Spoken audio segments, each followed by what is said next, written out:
Okay, so today we are moving on from the adding and subtracting. We are going to multiplying and dividing with our integers. So there's some important words that we need to know what they mean. So let's read the dot point. The product. So if you ever hear that word product, product means to multiply, which is why I put a multiplication sign in those brackets. Or quotient. Quotient, you need to know what that means. That means to divide. So the product or quotient of two numbers of the same sign, so if they're the same sign, so they're both positive numbers or they're both negative numbers, you will always get a positive number for your answer.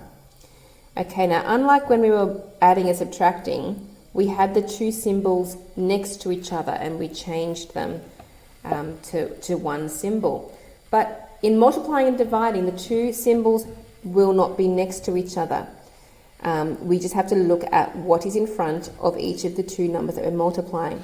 So for example, if we look at A, we have a 3. So because there's no minus sign, it means it's a positive 3. And we're multiplying that with a positive 4. So they're both positive numbers, so the answer is going to stay positive. So if they have the same sign, the answer is positive. And we know that 3 times 4 is 12. Okay, but look at part B. Now we have a negative 3 and a negative 4. Because they have the same sign, even though they're negative, the answer will become positive. So negative 3 times negative 4, 2 negatives become a plus, and 3 times 4 is still 12. So A and B are actually giving you the exact same answer. Part C. 5 times 7, they're both positive, so we just do 5 times 7 is 35. Okay, part D, we're both negative, negative 4 and a negative 6, so we know the answer has to be positive. So we just do 4 times 6, which is 24. Okay, then we have another dot point here. The product or quotient of two numbers of opposite sign. So opposite means one is positive and one is negative. We'll always give you a negative number for your answer. So in part A, you can see we've got opposite sign. We have a negative for the 3 and we have a positive for the 4.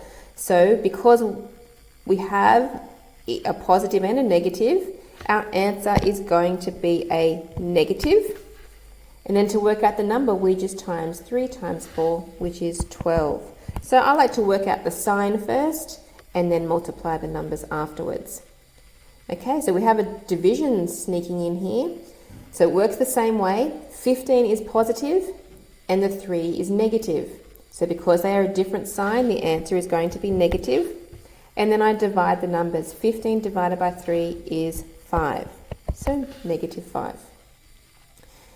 Part C, we have a positive 7 and a negative 6. So we have two opposite signs there. So the answer will be negative.